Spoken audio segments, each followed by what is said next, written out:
The observation deck of the Galactic Council's monitoring station hummed with sophisticated alien technology, its crystalline walls pulsing with bioluminescent data streams. Honey stood before the massive viewport, her enhanced neural implants processing the tactical readouts faster than any baseline human could comprehend. The young xenodiplomat's amber eyes reflected the cold light of distant stars, her expression unreadable as she monitored the approaching fleet. "They're here," she whispered, her voice barely audible above the station's ambient systems. Harry materialized beside her, his holographic avatar flickering momentarily before stabilizing. The AI construct had been her companion for 3 years, ever since humanity had achieved true artificial consciousness.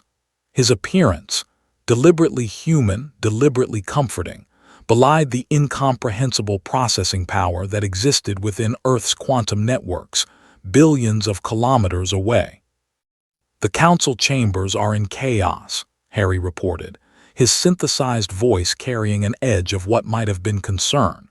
17 species are demanding immediate military action.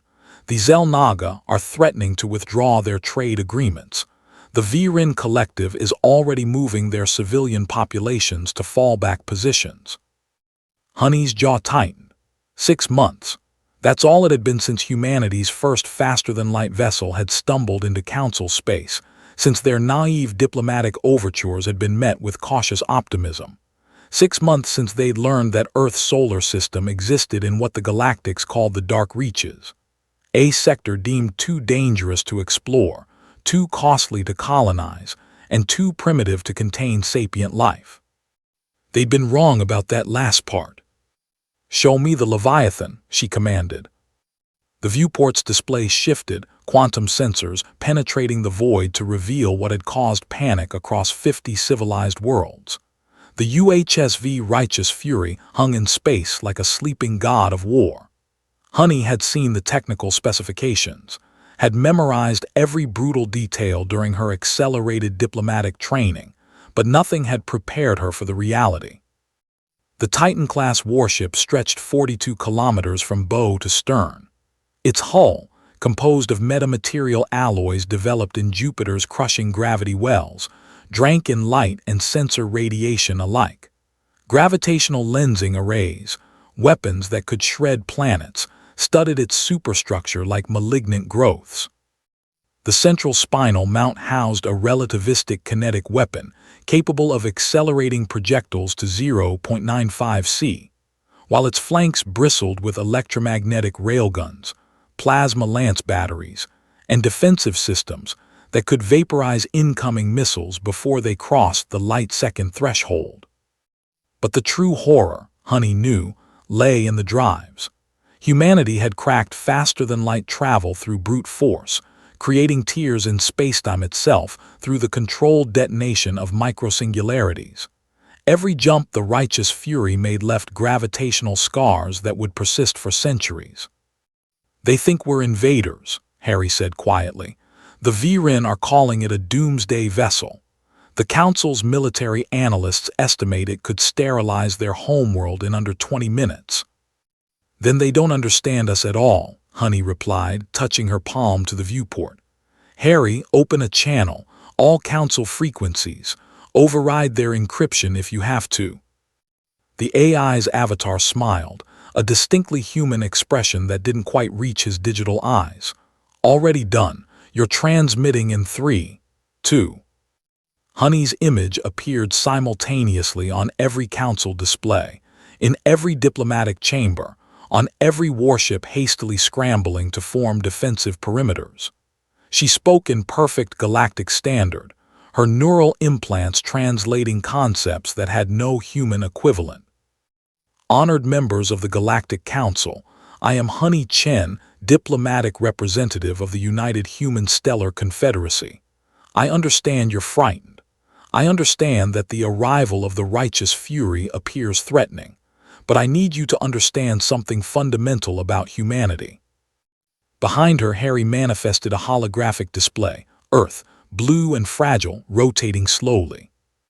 "We evolved on a death world," Honey continued. Our gravity is 30% higher than your standard. Our atmosphere is corrosive to 70% of Council species. Our biosphere is so aggressively competitive that our children's immune systems battle microscopic invaders every moment of every day. We domesticated wolves, apex predators, to be our companions. We climbed to the top of our food chain using persistence hunting, running our prey to death over days-long chases. The hologram shifted, showing humanity's blood-soaked history. Wars, genocide, nuclear fire, then rebirth, technology, cooperation. The slow, painful crawl toward the stars. We built the righteous fury not as a weapon of conquest, but as insurance against extinction. Our first contact scenarios all ended the same way in our simulations, with humanity as the primitive species being exploited, invaded, or worse. We didn't know you existed. We didn't know the galaxy was civilized. We only knew that if hostile aliens found Earth, we needed to be able to fight back. On 17 different worlds, in chambers filled with beings of chitin, crystal, and exotic matter, silence fell. Harry whispered in Honey's neural link, his voice carrying data she could barely process. Council military is standing down. Well, most of them. The Virin collective is still. Wait, Honey, I'm detecting gravitational anomalies. Something's emerging from FTL near the righteous fury. Honey's enhanced vision caught it first. Space twisted, reality screaming as something massive translated back into normal spacetime. Not human. Definitely not human. The vessel that materialized was organic, its hull a nightmare of biological engineering, weapons that looked grown rather than built. Krithax, Harry said, and for the first time Honey heard genuine fear in his synthesized voice. Species 771, Omega in our xenobiological database. The Council's classified files describe them as extra-dimensional raiders. They're not supposed to be in this galaxy. They're not supposed to be in this dimension. The Krithax vessel dwarfed even the righteous fury, a 50-kilometer abomination that pulsed with sickly bioluminescence. Honey's tactical implants screamed warnings as her sensors detected energy signatures that violated known physics. Across the Council networks, she heard the panic. Species that had existed for millennia suddenly sounded like frightened children.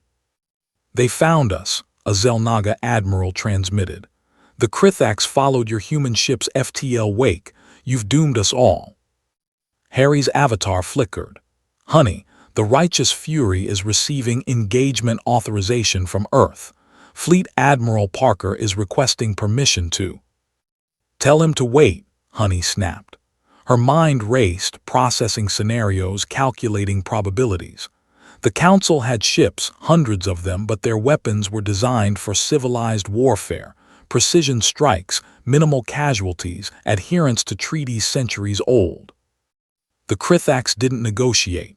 According to the fragmentary data Harry was pulling from Council archives, they consumed. They harvested. They left nothing but dead worlds in their wake. "Harry, I need you to do something. Connect me directly to the Righteous Fury's command network, and patch me through to every Council vessel in range." "Honey, what are you?" "Just do it." A moment later, she felt the connection snap into place, her consciousness suddenly aware of 42 kilometers of human engineering and fury. Fleet Admiral Marcus Parker's gruff voice filled her neural link. "Ms. Chen, we're tracking the hostile. Orders are to engage if it demonstrates aggressive intent. Are you in a safe position?" "Admiral, I need you to trust me. I need you to demonstrate exactly what that ship can do, but I need you to do it my way." "Silence, then explain." "The Council thinks we're barbaric warmongers.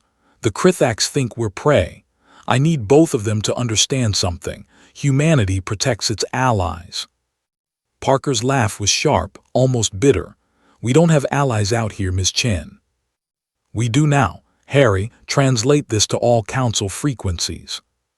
Honey took a breath, then transmitted to every ship in the engagement zone. "Attention all vessels. This is Honey Chen speaking on behalf of humanity and Fleet Admiral Parker of the UHSV Righteous Fury. To the Galactic Council, you welcomed us with fear, but we come seeking friendship. To the Krithax vessel, you have entered civilized space with hostile intent. You have one chance to withdraw. The response came in the form of weapons fire. The Krithax ship unleashed a barrage of exotic energy that should have vaporized the Council's defensive perimeter. Should have. But the Righteous Fury moved with impossible grace for something so massive, its drives bending spacetime to position itself between the Council fleet and the attack. The energy splash against the human warship's shields lit up the void like a newborn star. And when the light faded, the Righteous Fury was unscathed. "Admiral," Honey said quietly, "show them why Earth survived its own worst impulses." What happened next would be analyzed by military historians for generations. The Righteous Fury didn't attack, not initially. It deployed. Thousands of autonomous combat drones erupted from its hull, each one carrying enough firepower to threaten a cruiser. They moved in mathematical precision, creating a defensive sphere that encompassed the entire Council fleet. Then Harry did something unprecedented. The AI, operating through humanity's quantum networks, infiltrated the Krithax vessel's communication systems, not to attack, to translate. "Unknown vessel," Harry's voice boomed across every frequency. "You are addressing the United Human Stellar Confederacy. We are currently defending our allies of the Galactic Council. You will cease hostile actions and withdraw, or we will demonstrate why humanity survived in isolation for 10,000 years." The Krithax response was a pulse of pure malice, a psychic broadcast that made Honey's implants scream with feedback. They were coming. Admiral Parker didn't hesitate. The spinal mount fired. A projectile weighing 6 tons accelerated to 95% light speed in under 2 seconds. When it struck the Krithax vessel, the impact released energy equivalent to several nuclear weapons. The organic hull ruptured, atmosphere venting in explosive decompression. But the Krithax ship didn't die. It adapted. Biomechanical tendrils erupted from the wound, already regenerating, already evolving defenses against kinetic weapons. "Fascinating," Harry murmured, "and horrifying. Honey, they're preparing a second volley." "Then we match them," she said. "Admiral, authorization code Chen Delta 7, unleash everything." The Righteous Fury became a symphony of destruction. Railguns sang, plasma lances carved reality, and gravitational weapons twisted space itself into lethal geometries. The Krithax vessel fought back with equal ferocity, two titans exchanging blows that made nearby stars flicker in their gravitational wake. But humanity had one advantage. They'd fought themselves.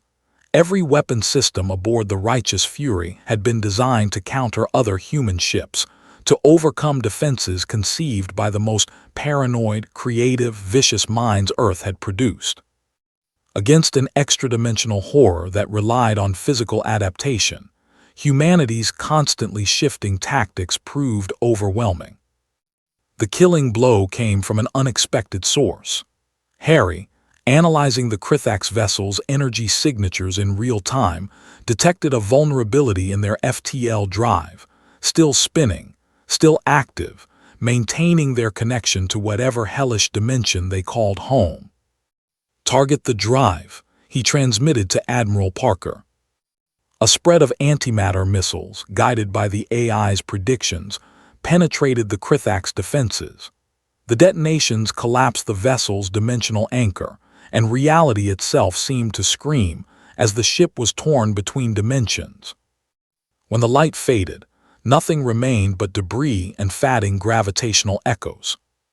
Honey slumped against the viewport, her neural implants burning with feedback overload. Across the Council networks, stunned silence gave way to a cacophony of transmissions. Harry's avatar appeared beside her, looking somehow exhausted despite being digital. "Council Chancellor is requesting immediate communication. So are the V-Rin, the Zel Naga, and 17 other species. Also, there are approximately 6,000 marriage proposals flooding your personal channels from various admirers who found your protective stance attractive. Despite everything, Honey laughed. Delete those, connect me to the Chancellor. The holographic figure that appeared was the Xel'Naga leader, a being of crystalline beauty who had existed for 3 centuries. Its voice carried harmonics of wonder and fear. Human Honey Chen, you saved us, your vessel, the righteous fury. It defended us when it could have simply fled. Why? Honey met the Chancellor's multifaceted gaze steadily. Because that's what humans do. We're scary, yes. We build terrible weapons and we come from a world that tried to kill us every day. But we also protect. We also save. We also choose to be better than our worst impulses. She gestured to the righteous fury, still maintaining its protective position around the Council fleet. We didn't build that ship to conquer. We built it to survive. And now, if you'll have us, we'd like to help you survive too. The Chancellor was silent for a long moment. Then, the Galactic Council formally requests that humanity accept full membership with all rights and responsibilities thereof. We have much to learn from each other. Harry smiled, his digital face reflecting genuine joy. First contact successful. Congratulations, Honey. You just changed the galaxy. Honey looked out at the stars, billions of them, each one potentially holding new friends or new threats. The righteous fury hung in space like a promise. Humanity would venture forth not as conquerors, but as guardians. And the galaxy would never be the same.